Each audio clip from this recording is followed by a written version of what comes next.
오늘은 민수기를 소개하는 시간으로 민수기의 그 위치와 기록 목적이 무엇인가 이런 것들을 말씀드리겠습니다. 하나님께서 모세를 통해서 성경이 처음 기록되게 하셨습니다.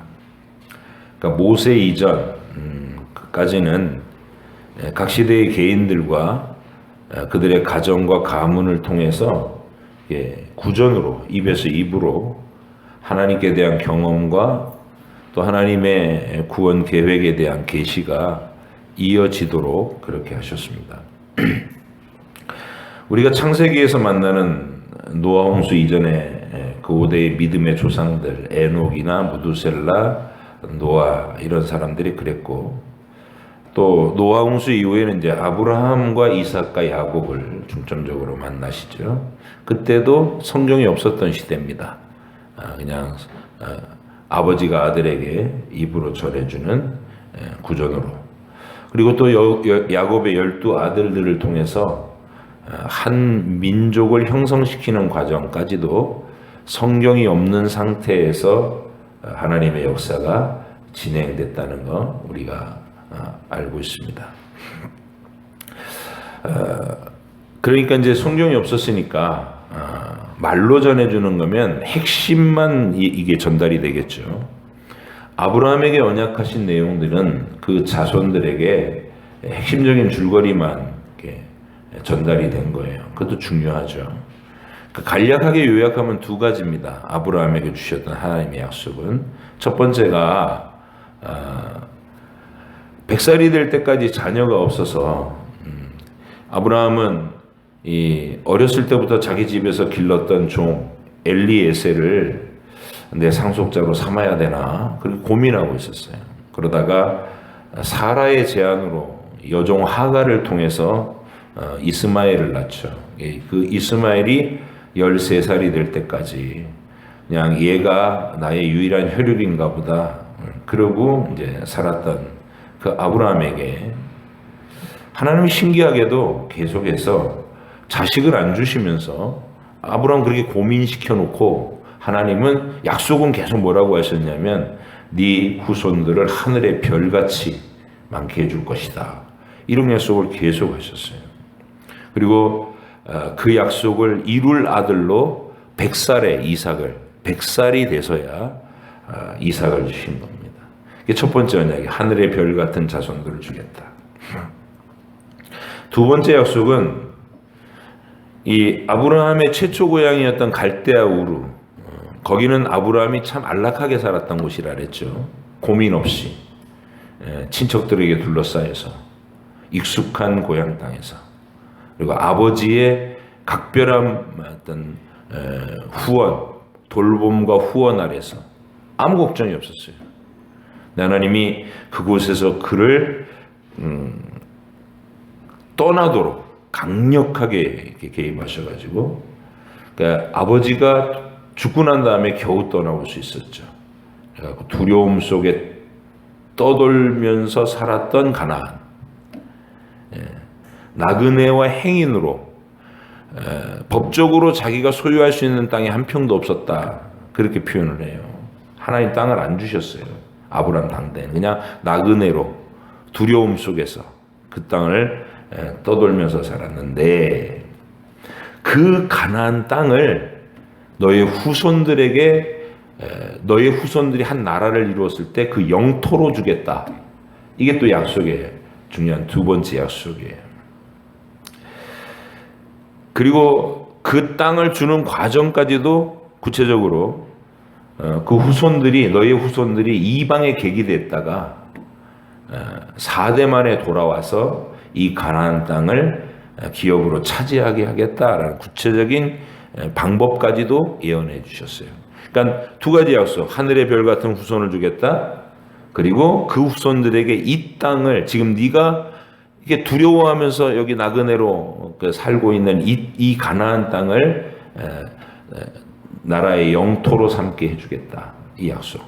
그런데 아브라함은 그 약속을 이삭에게 전했겠죠. 이삭은 야곱에게 전했고, 하나님도 직접 또 이삭에게도 나타나셔서 똑같은 약속을 또 해주시고 야곱에게 나타나서 똑같은 약속을 또 해주시고 이랬던 거예요. 그 후손들은 하나님이 예고하신 대로 애굽으로 내려가게 됐죠. 기근 때문에 또 요셉이 노예로 팔렸다가 애굽의 총리 대신이 미리 돼 있어가지고 환영받으면서 거기로 내려간 거예요. 거기 있었던 그 200~300년 기간의 인구가 기하급수적으로 불어나서 74명이 애굽에 들어갔는데 나올 때는 장정만 60만 명.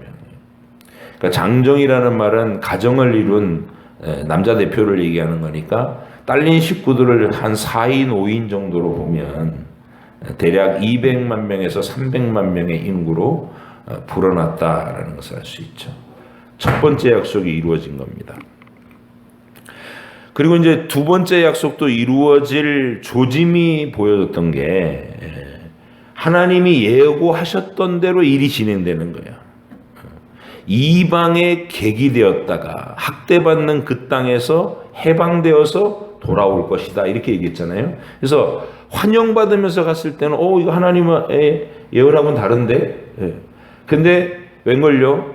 막 인구가 불어나고 나니까 그리고 애굽의 왕조가 바뀌어요. 애굽의 왕조가 요셉이 자기 가족을 애굽으로 초대했을 때까지만 해도 애굽의 이 권력층은 누구였냐면 셈족이 본토 원주민들인 함족들을 이렇게 아프리카 이 흑인 계열에 속해 있는 이집트 사람들 원주민들을 이 셈족 황인종들이 가갖고 지배하고 있었어요. 그러니까 같은 셈족이었던 아브라함이 환영받았던 거죠. 근데 애굽에서 원주민들이 다시 쿠데타를 일으켜가지고 이방 민족인 셈족을 쫓아내고 원주민들의 왕조를 만들었어요.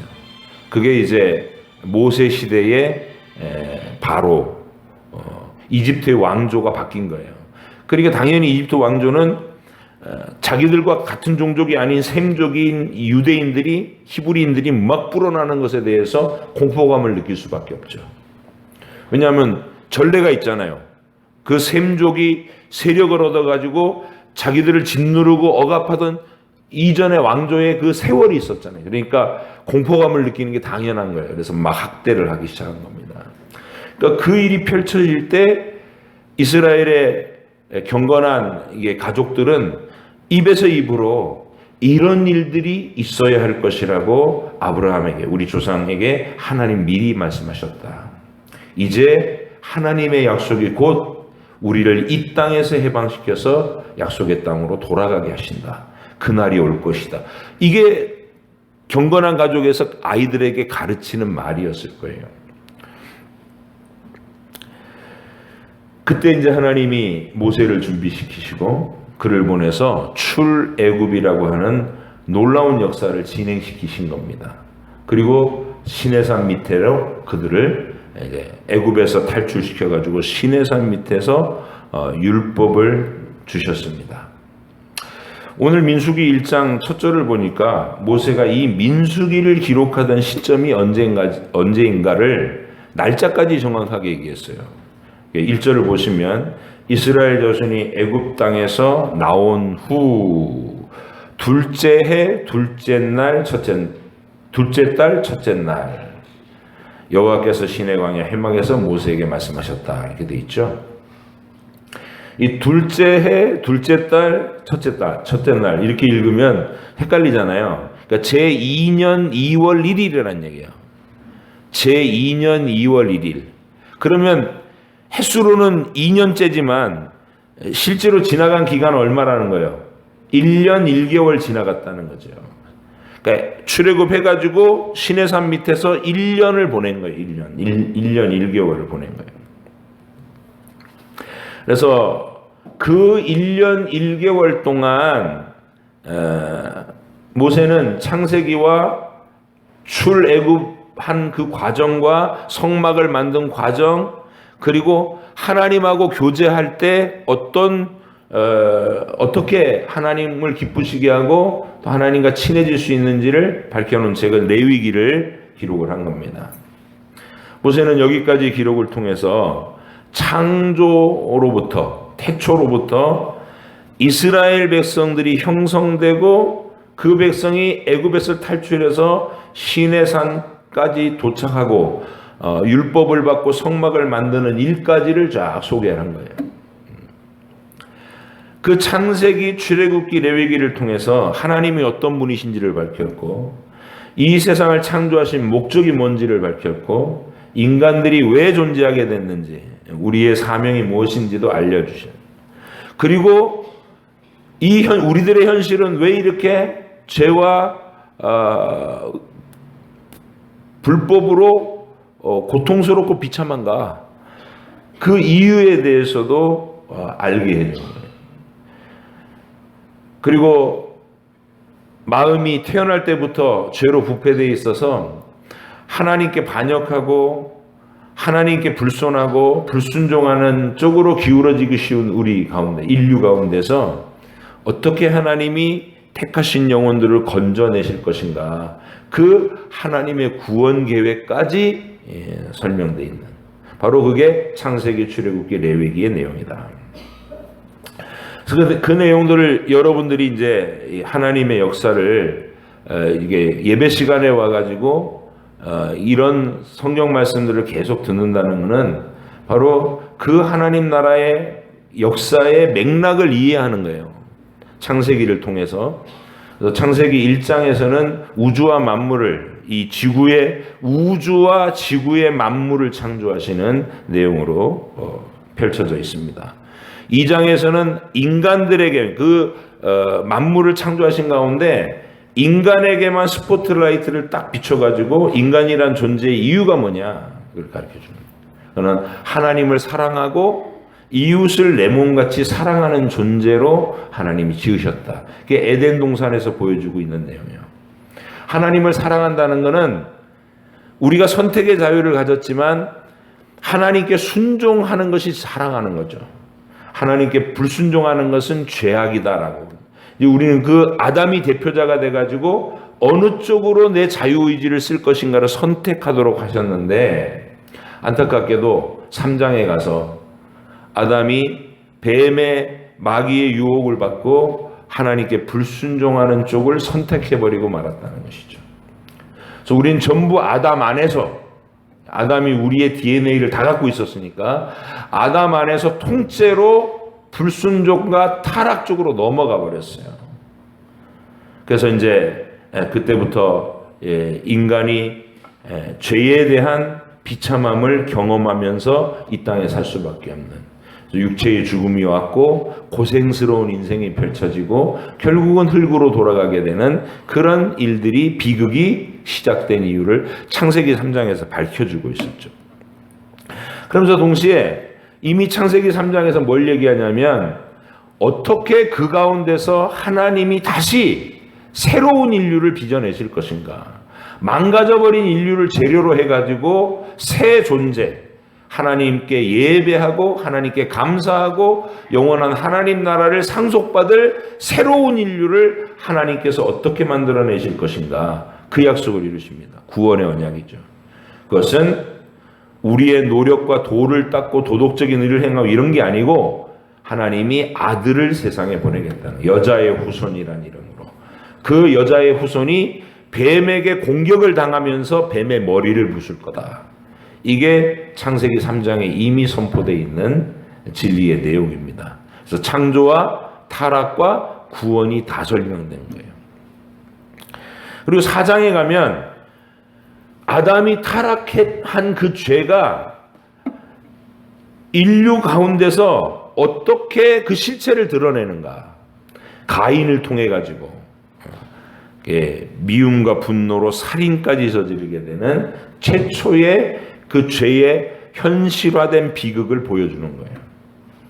그래서 그게 그 장면부터 시작해 갖고 우리의 모든 범죄와 우리의 모든 참혹한 고통을 다 설명되는 거죠. 그 안에서 연쇄살인범들이 왜 등장하느냐, 타락 때문에 되는 거예요. 마음이 부패한 존재가 태어나서 어떤 특별한 환경에서 그것이 강화돼 버리면 그런 사람들이 마귀를 닮은 괴물들이 돼서 우리의 삶을 위협하게 되는, 서로, 그리고 기본적으로도 우리는 서로 간에 내 안에 괴물이 있다. 내 안에 미움과 분노라고 하는 괴물로 다른 사람들을 마음속에서 수도 없이 죽이는, 수도 없이 제거하는, 그러면서 매일매일을 살아가는 내가 살인다, 내가 하나님의 뜻을 어기는 당사자다라는 것을 체감하면서 살 수밖에 없는, 그게 창세기 4장의 기록입니다. 그리고 이제 5장부터 10장까지는 그런 가운데서도 하나님의 구원의 약속을 믿은 무리들이 있었다는 거예요. 아벨, 믿음을 가지고 살았다, 형한테 죽고 순교자고, 그 아벨 대신에 셋을 주시고, 셋이 에노스를 낳고, 에노스가 에녹을 낳고, 에녹이 무두셀을, 이게 쭉 이어지면서 믿음을 가진 예배하는 무리가 형성됐다는 거예요, 고대에도. 그런데 창세기 6장쯤 가니까 그 고대의 믿음의 공동체인 그 믿음의 가족들 가운데서 이제 젊은 사람들이, 부모가 가르쳐주는 믿음의 세계는 뭐예요? 우리는 지금 잃어버린 땅에 살고 있다. 에덴을 잃어버렸다. 우리는 하나님께서 다시 마련하시는 영원한 하나님의 약속의 땅을 바라보고 그 하늘에다 소망을 두고 살아가야 된다. 이렇게 가르쳤어요. 근데 하늘은 멀고 눈에 보이는 가인 계열의 삶은 성을 짓고 영토를 넓히고 뭐 문화를 창달하고 음악을 만들고 온갖 재미있는 것들을 거기서 다 만들어내는 거예요. 그래서 하나님께 예배하고 영원한 천국을 바라보는 삶이 시시하게 느껴지고, 이웃에 있는 가인 계열이 살아가는 그 풍성한, 풍요로워 보이는 삶을 동경하기 시작했어요. 그래서 믿음의 공동체, 교회와 성도들이 고대의 믿음의 공동체 내에 그 자녀들이 자기 믿음을 포기하고 가인 계열하고 섞여버리는 일이 일어나게 됐어요. 그래서 세상에 믿는 자의 무리가 사라져버린, 그래서 포악한 불신앙이 온 세상을 가득 채워버린 비극적인 시대가 열렸어요. 그게 노아 홍수 직전의 고대 세계의 모습이었다는 것이죠. 오늘날도 그런 일 많이 일어나요. 우리가 어렸을 때는 부모의 훈육에 따라서 교회 안에서 주일학교 잘 다니다가도 이제 자기 자유대로 할 수 있는 머리가 큰 성인이 되고 나면 온갖 것에 다 관심이 가져지고, 그러면 세상을 사랑하게 돼서 교회를 떠나는 일이 많이 발생한다는 거예요. 그런 일이 고대에 그렇게 일어나가지고 그 시대가 다 도매급으로 넘어갔다. 그 얘기를 하는 게 5장부터 10장까지 얘기해요, 창세기에서. 그리고 이제 노아 홍수로 하나님께서 대대적으로 인류를 심판하신 다음에 다시 인류가 시작됐는데 11장에 보니까 바벨탑을 쌓으면서 또 여전히 죄성이 안 사라졌어요. 우리 속에 있는 죄성. 그때 이제 아브라함을 부르십니다. 아브라함을 불러서 그를 편안한 현실의 땅에서 끌고 나와서 위기의 땅으로 보내시는 거예요. 두려움의 땅으로.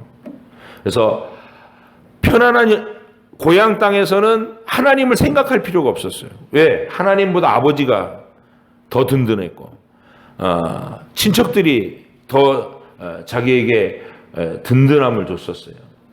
편안함을 줬었어요. 그런데 하나님이 그런 것들을 박탈시키고 위기의 땅으로 우리를 들여보내시는 것이 구원의 시작이다는 거예요. 거기서는 하나님께 간절하게 기도하지 않고는 하루도 두려움을 이겨낼 수가 없어요. 그게 신앙의 삶이라는 거예요. 그러면서 하나님이 누구신지를 알게 되고 하나님의 능력을 체험하게 되고, 하나님의 능력을 체험하는 삶이 세상의 군대와 세상의 어떤 지식보다도 훨씬 더 강력하다는 것을 알아가는 사람, 그게 아브라함이에요. 그래서 아브라함은 우리가 구원받은 믿음의 샘플이 돼서, 그래서 믿음의 조상이라고 부르는, 그러니까 그 믿음이 이삭에게로 넘어가고 이삭에서 야곱에게로 넘어가는 게 창세기 나머지 대부분의 이야기입니다. 그리고 이제 야곱의 12명의 아들들 등장해서 그 야곱의 12명의 아들들로 하나님 백성의 기본적인 틀을 만드시려고 하는 건데, 그 야곱의 12명의 아들들이 역시 보여주는 건 뭐냐? 고상하고 아름다운 인간상을 보여주는 게 아니라 문제가 너무 많은, 서로 온갖 죄의 특징적인 어떤 모습이 다 있는 거예요. 르우벤은 아버지의 첩과 간통을 저지르고, 정말 얼마나 참담한 일이, 장자가, 시므온과 레위는 학살자들이에요. 한 성의 남자들을 다 몰살시켜버린 잔인한 사람들이고, 유다는 카리스마는 있었는데 굉장히 사나운 사람이었어요. 이러면서 그 10명의 아들들이 라헬에게서 태어난, 야곱이 특별히 사랑했던 이 아내 라헬에게서 태어난 요셉을 죽도록 미워하는 일이 발생합니다. 그래서 그를 죽이려고 하다가 팔아먹는 사건이 일어나죠. 그러니까 야곱의 12명의 이 가족들의 모습을 보면, 야, 이 재료를 가지고 이런 인간 군상들을 가지고 천국이라고 하나님 나라라는 걸 건설할 수 있을까? 불가능해 보이는 거예요. 불가능해 보여요. 근데 그 불가능해 보이는 일을 누가 이루셔요? 하나님이 이루신다는 거예요. 노예로 팔려간 요셉이 하나님을 간절하게 찾으면서 그 하나님으로 인해 그 험악한 노예의 삶을 이겨내면서, 절망을 이겨내면서 하나님이 높여주시는 길을 따라 애굽의 총리로 변신되는 놀라운 이야기가 펼쳐져 있고, 그 과정에서 요셉의 형들은 자기들의 인생에서 나름대로 하나님의 징계를 받아갑니다. 대표적인 사람이 유다죠. 가나안 여자하고 결혼해서 아들 셋을 낳는데, 그 아들들이 아버지의 죄성을 그대로 답습해 갖고 그 죄가 극악무도해지니까 하나님이 첫째 아들 죽이고 둘째 아들 죽이시고, 그러니까 유다는 그런 식으로 하나님의 징계를 받아가지고 자기 인생에서 마음이 변화되기 시작합니다. 그래서 결국은 나중에 창세기 마지막에서 요셉과 그 형들이 만나게 되죠. 죽이려던 형들과 피해자인 요셉이 만나가지고 요셉이 하나님의 사랑으로 그들을 다 용서하고 끌어안아서 한 덩어리의 하나님 나라를 이루는 이 회복의 이야기. 그게 하나님이 이 세상의 모든 만민 가운데서 가련해서 뽑은 사람들을 가지고 이루시려고 하는 하나님의 계획의 또 하나의 샘플이 됐다는 것이죠. 아브라함이 개인적인 샘플이라면 야곱의 12아들들은 서로 미워하는 그 싸움밖에 할 수 없었던 그 잔인한 형제들을 한 덩어리의 신앙 고백, 사랑의 공동체로 변화시켜서 만들어내신 하나님 이야기. 그게 창세기 이야기 끝입니다. 그리고 이제 그 백성이 애굽으로 내려가 갖고 수백만 명의 민족으로 형성되면서 하나님 모세를 보내가지고 가장 극적인 게 애굽의 10가지 재앙을 퍼부으면서 애굽의 신들을 벌하시면서 유월절 어린 양의 피라는 매개체를 가지고 그 백성들을 통째로 살려내시는 거예요. 이스라엘 백성들만.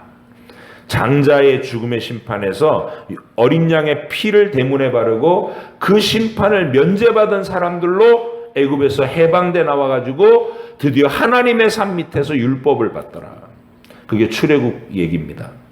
그리고 율법과 성막의 제도를 받고, 그리고 그 율법을 받고 그리고 레위기를 받으면서, 레위기가 율법이죠. 하나님을 어떻게 사랑하고 하나님과 어떻게 더 친밀한 교제를 누려갈 것인가, 이런 것들을 다 모범된 법으로 제시받은 것. 우리가 여지껏 수요일마다 그거를 배운 거예요. 하나님이 뭐를 강조하셨나, 레위기를 통해서. 자, 여기까지가 창세기로부터 레위기까지의 쭉 어떤 개요입니다. 오늘부터 살펴볼 민수기는 그럼 어떤 책일까 하는 거예요. 민수기는 레위기를 통해서 주셨던 거룩하고 이상적인 법들, 모범된 답안지죠. 그거를 이스라엘 백성들한테 줬어요. 이대로만 하면 나하고 친밀한 사랑의 관계를 만들어갈 수 있다. 이렇게 알려주시는 거예요. 근데 그것을 실제로 이제 이스라엘 백성들의 삶의 현장에서 실천해 보려고 할 때 어떤 모습이 일어났는가? 우리의 실제적인 현실을 보여주는 책. 그게 민수기입니다. 생각보다 하나님이 정답을 주셨는데 전혀 정답을 쓰지 못하는 모습이 계속 발생합니다. 계속. 그게 민수기에서 보여주는 내용입니다. 그런데 그렇게 정답을 쓰지 못하고 자꾸 답을 틀리는, 하나님이 기뻐하시는 일을 못하고 하나님이 노여워하실 일들만 계속 해내는 그들의 하루하루를 비춰주면서, 그럼에도 불구하고 하나님이 그들을 포기하시는 게 아니라 끝까지 붙들고서 하나님의 집념어린 사랑을 완성시키고야 만다는 이야기. 그게 민수기가 설명하려고 하는, 보여주려고 하는 내용의 이야기라는 것이죠.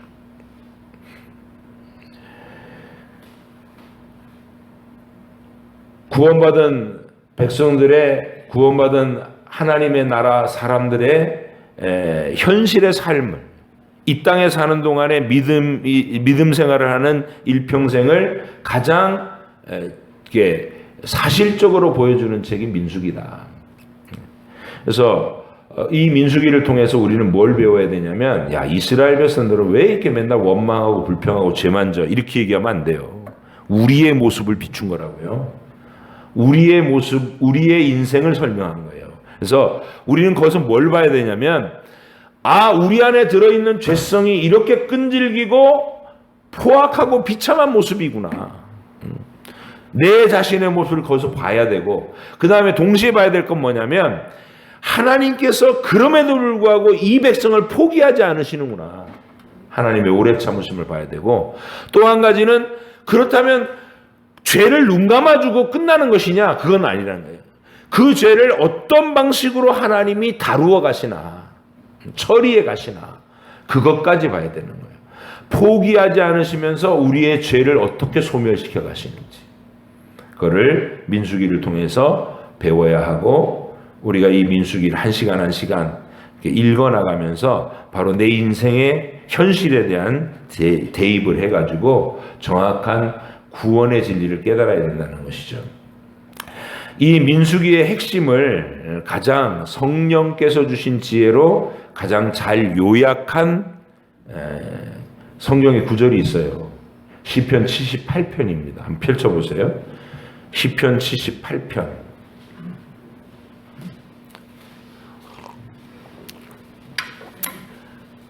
성경에 기록되어 있는 하나님 나라의 역사를 간략하게 요약한 성령의 지혜입니다. 아삽이라는 사람이 이스라엘의 역사를 요약하는 말인데, 굉장히 길어요. 그런데 41절까지가 민수기까지의 요약이에요.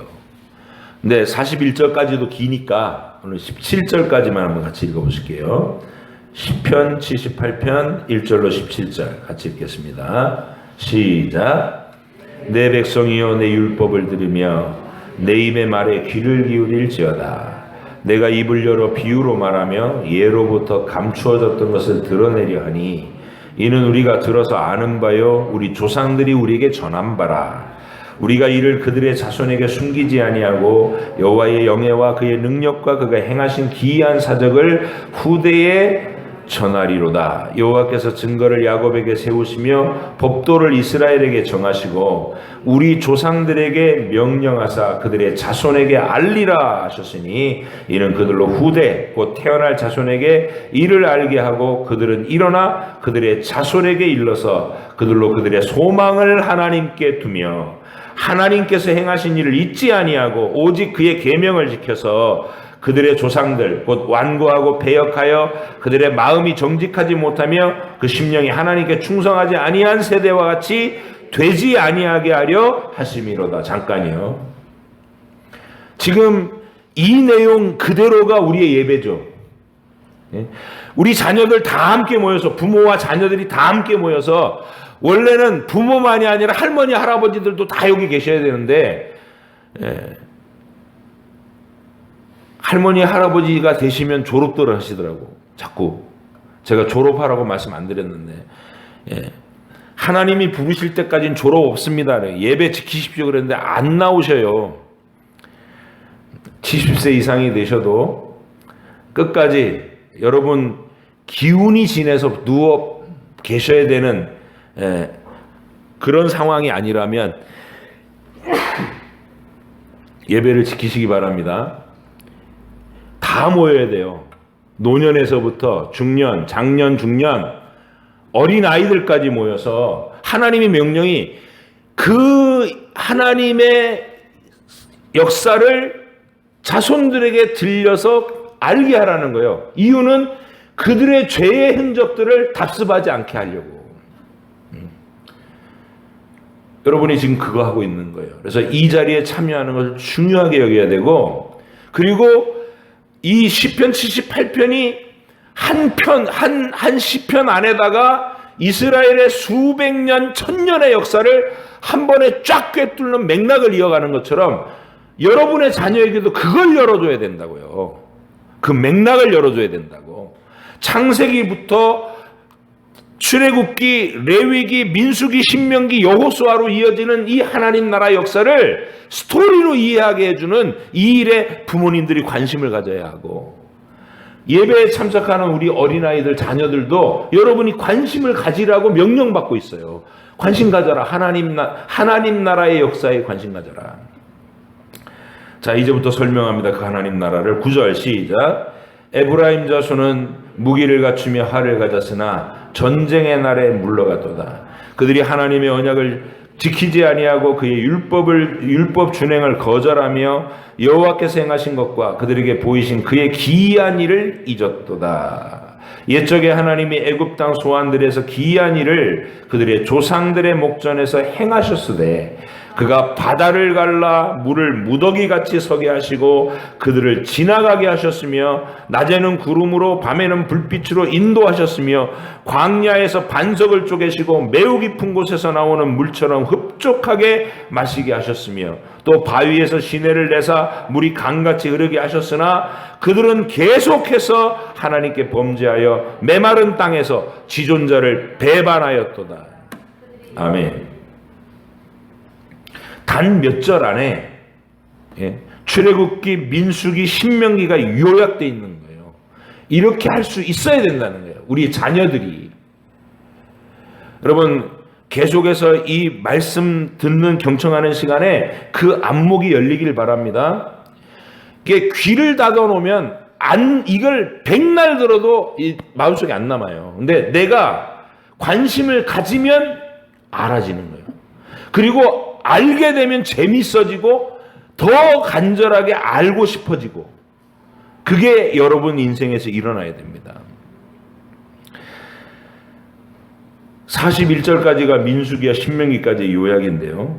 우리도 앞으로 수요일마다 이 민수기를 함께 읽으면서 레위기를 지금 60번에 걸쳐서 했잖아요. 60번에 걸쳐서 1년 남짓한 세월 속에 레위기를 우리가 그렇게 들었던 거예요.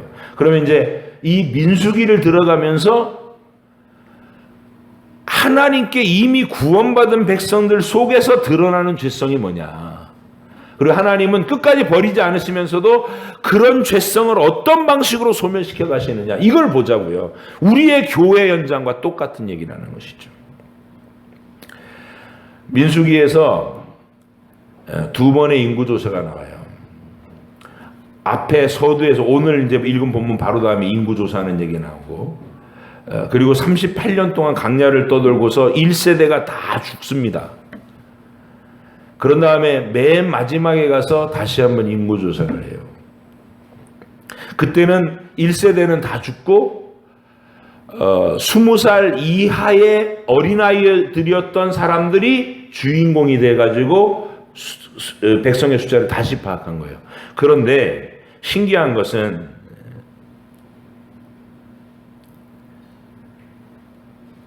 첫 번째 인구조사를 할 때 숫자가 60만 3천 명가량이었고요. 두 번째 인구조사를 했을 때 장정의 숫자가 60만 1,000명가량이었어요. 거의 동일해요. 이유는 뭐냐? 하나님께서 이 두 번의 인구조사를 통해서 뭘 얘기하고 싶으신 거냐? 뭘 얘기하고 싶은 거냐? 이거는 1세대 벌받을 1세대는 별도, 가나안 땅으로 들어가야 될 2세대는 별도, 이게 아니라 한 존재를 얘기하는 거예요. 이스라엘이라는 이름의 한 존재. 그 한 존재 안에 옛사람과 새사람이 들어있는 거예요. 그런데 하나님이 약속하신 안식의 땅으로 들어갈 존재는 옛사람은 못 들어가. 광야에서 다 어떻게든 소멸돼 가야 되는 거예요. 광야에서 차례차례 죽어가야 되는 거예요. 그리고 새롭게 된 이스라엘이, 하나님 앞에 새롭게 된 이스라엘이 약속의 땅으로 들어간다는 거예요.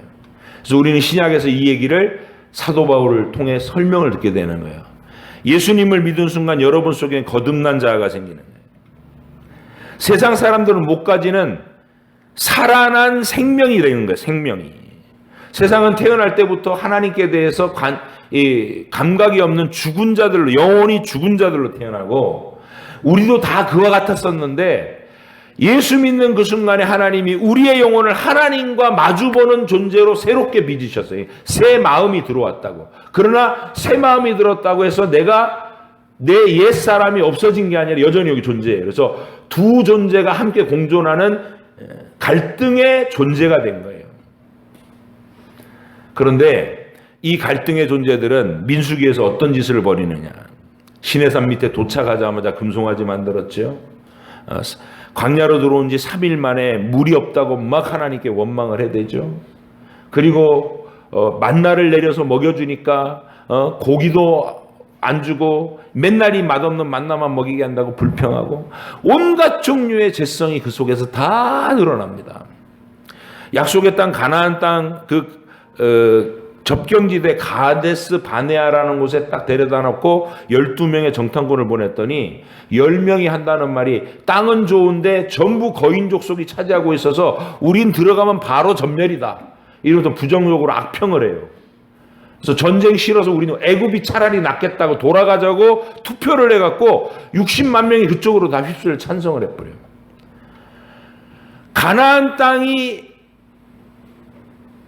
악하다고, 하나님이 우리에게 주신 구원의 약속이라는 것이 허망하다고 악평했던 그 1세대, 그 옛자죠.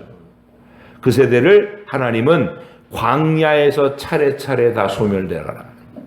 너희가 못 들어간다고, 너희가 죽는다고 얘기했던 20살 이하의 너희 자식들을, 그들을 내가 데리고 거기로 들어가겠다, 이렇게 말씀하셔서 구원의 예표로 삼으신 겁니다.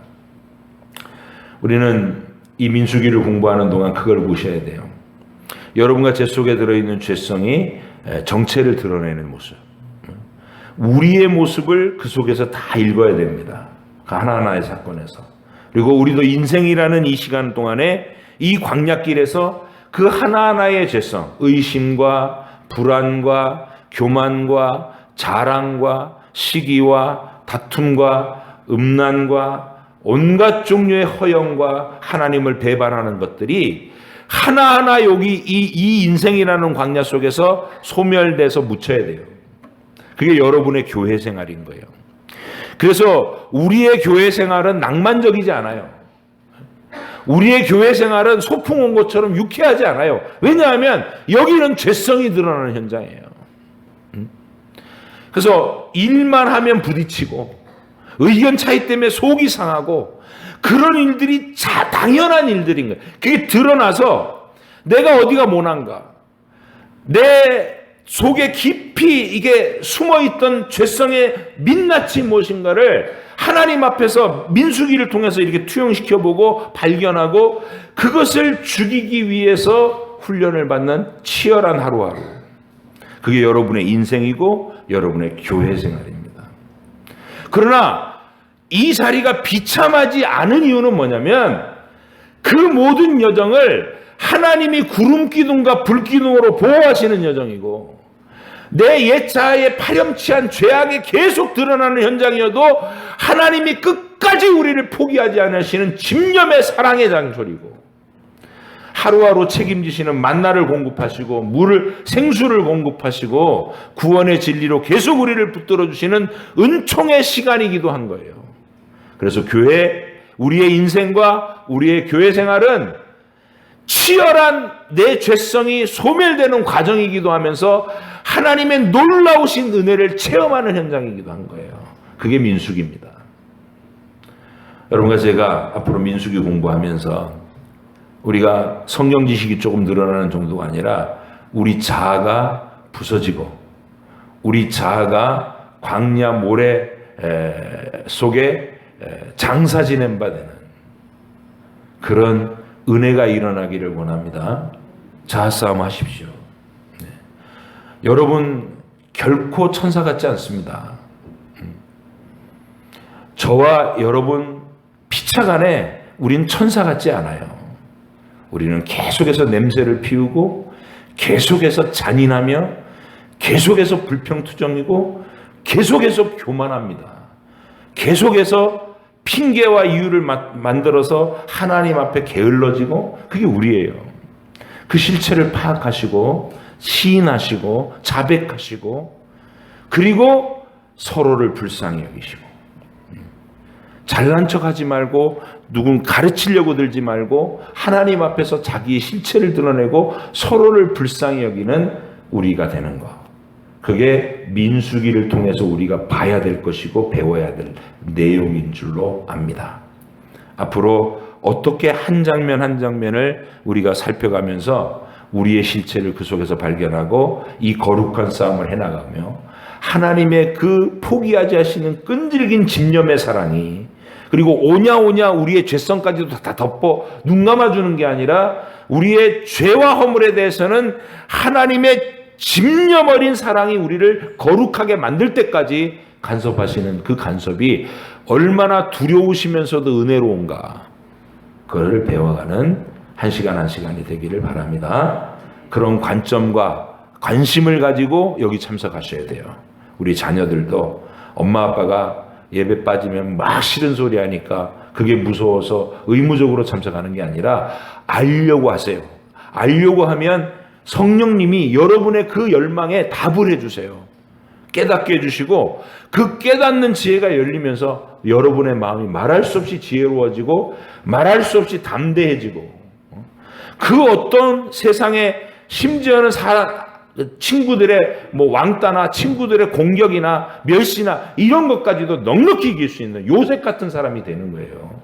형제들이 미워해서 죽이려고 하다가 팔아먹어도 결코 망하거나 찌그러지지 않는 담대하고 용감한 사람이 되는 거. 그게 여러분이 성경을 알아가면 일어나는 기적입니다. 우리 모든 사람이 서부중앙교회 성도가 민수기를 읽어가는 동안 이런 위대한 변화가 우리 속에서 일어나기를 간절히 바랍니다. 기도하겠습니다.